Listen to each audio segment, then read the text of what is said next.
मान्यवर, माझे शिक्षक बंधू भगिनी, माझे प्रिय विद्यार्थी, माझे सर्व उपस्थित असलेले सर्व नातेवाईक, पालक वर्ग, शाळा व्यवस्थापन समितीचे अध्यक्ष, आज माझा 30 जून हा शिक्षण क्षेत्रातील माझ्या सेवेचा शेवटचा दिवस. माझी एकूण सेवा 36 वर्ष झालेली आहे. म्हणतात ना, मुले ही देवाची फुले असतात. या लेकरांची सेवा करण्याची संधी तुमच्या सर्वांच्या आशीर्वादाने आणि आपल्या सर्वांच्या आशीर्वादाने आणि परमेश्वर कृपा जगाला मिळाली, यातच मला खूप आनंद वाटत आहे. हे क्षेत्र शिक्षण क्षेत्र आहे, पवित्र क्षेत्र आहे. या शिक्षण क्षेत्रासारख्या पवित्र क्षेत्रात सेवा करण्याची मला संधी मिळाली, यातच मला खूप आनंद वाटतो. आज मी तुमच्या समोर उभी आहे. एक अत्यंत भावनिक क्षण आहे माझ्यासाठी. ज्या आयुष्यातील माझ्या आयुष्यातील अत्यंत भावनिक क्षण मी आज तुमच्या समोर उभी आहे.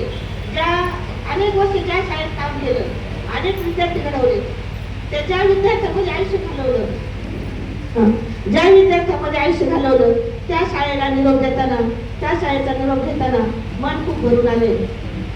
खरंच लहान मुलांना शिकवताना, त्यांच्यावर संस्कार करताना, त्यांच्या चेहऱ्यावरचं निरागस असं हास्य पाहताना मनाला काय समाधान मिळालं. मला या क्षणी मला माझे आई वडील, माझी मोठी बहीण खूप आठवत आहे. माझे सासरे शिक्षक होते, माझे वडील शिक्षक होते, माझी बहीणही आदर्श शिक्षिका होती. त्यांनी दिलेले संस्कार, माणुसकीची शिकवण, शिक्षणाबद्दलची ओढ ही कधी त्यांच्यामुळेच मी हा प्रवास ताकदीने करू शकले. आज ते तिघेही आज आपल्यामध्ये नाही आहेत. त्यांचे आशीर्वाद मात्र माझ्या पाठीशी आहेत, काय माझ्या सोबत आहेत. माझे मोठे दीर पण शिक्षक आहेत. त्यांनी मला सेवेत असताना वेळोवेळी मार्गदर्शन केलं, त्यांचं पण मला मदत मिळाली. वयस्कर कुटुंबातील माझे भाऊ नेहमी माझ्या पाठीशी खंबीरपणे उभे राहिले. कठीण प्रसंग माझ्याबरोबर खूप कठीण प्रसंग आले, त्यांनी मला आधार दिला. तसेच माझ्या कुटुंबाने मला दिलेली साथ ही सर्वात मोठी माझी ताकद होती. आज माझा मुलगा मुलगी इंजिनियर आहे. माझ्या कुटुंबात शिक्षक आणि डॉक्टर आहेत. घरातील सर्व माझ्या सुना सुद्धा आलेल्या सुना ह्या संस्कारक्षम आहेत. हे पाहताना समाधान एवढं वाटतं की माझ्या सासऱ्यांपासून शिक्षण आणि संस्काराची परंपरा पुढे चालू आहे.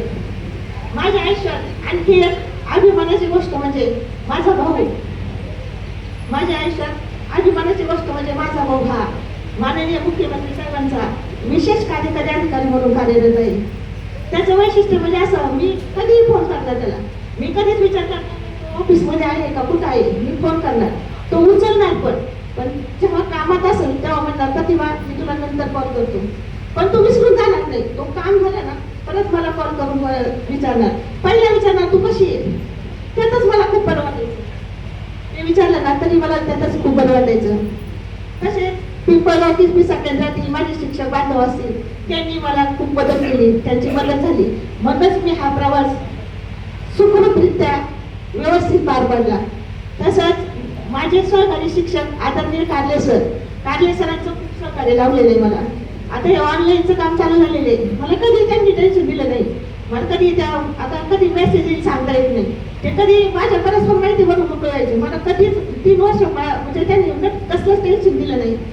म्हणूनच मी म्हणते की कारले सरांमुळे माझा सर्व्हिसचा शेवट गोड झालेला आहे. मी आज ह्या शाळेचा निरोप घेत आहे, पण माझे मन मात्र कायम त्या शाळेत जाईल, त्या आठवणीत राहणार आहे. शाळेच्या प्रत्येक वर्गात, प्रत्येक आठवणीत आणि माझ्या विद्यार्थ्यांच्या प्रेमात मी कायम जिवंत राहणार आहे. आज माझ्या कार्यक्रमासाठी माझ्या शाळेतील सर्व विद्यार्थी आलेले.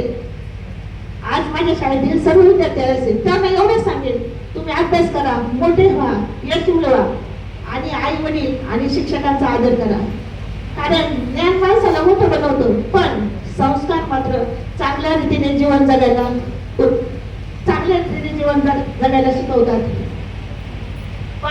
मला एवढा आनंद होतोय. माझे सगळे नातेवाईक लांबून आलेले, मला सर्वांना पाहून खूप आनंद होतोय. माझा हा आयुष्यातील खूप म्हणजे आनंददायी क्षण आहे.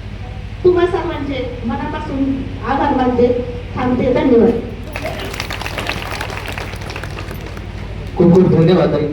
यानंतर एक महत्वाचं म्हणजे आपल्या ताईंनी जिथे जिथून त्या शाळेतून सेवानिवृत्त झालेले आहेत, तिथे फुलला फुलाची पाकळी म्हणून त्यांनी एक छोटीशी मदत आपल्या शाळेसाठी केलेली आहे. मी शाळेचे मुख्याध्यापक, जिल्हा परिषद प्राथमिक शाळा माळवडीचे पिंपळगाव ऑफिसरचे मुख्याध्यापक यांनाही विनंती करतो की आपण स्टेजवरती यायचे.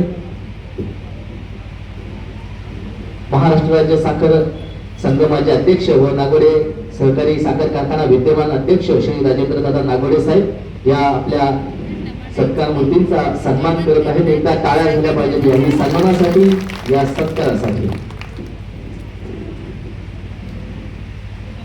खूप खूप धन्यवाद. मुख्याध्यापक कारले सर, आपल्याला विनंती आहे. नागोडे साहेब पळसकर साहेबांचा देखील सत्कार करत आहेत, सन्मान करत आहेत.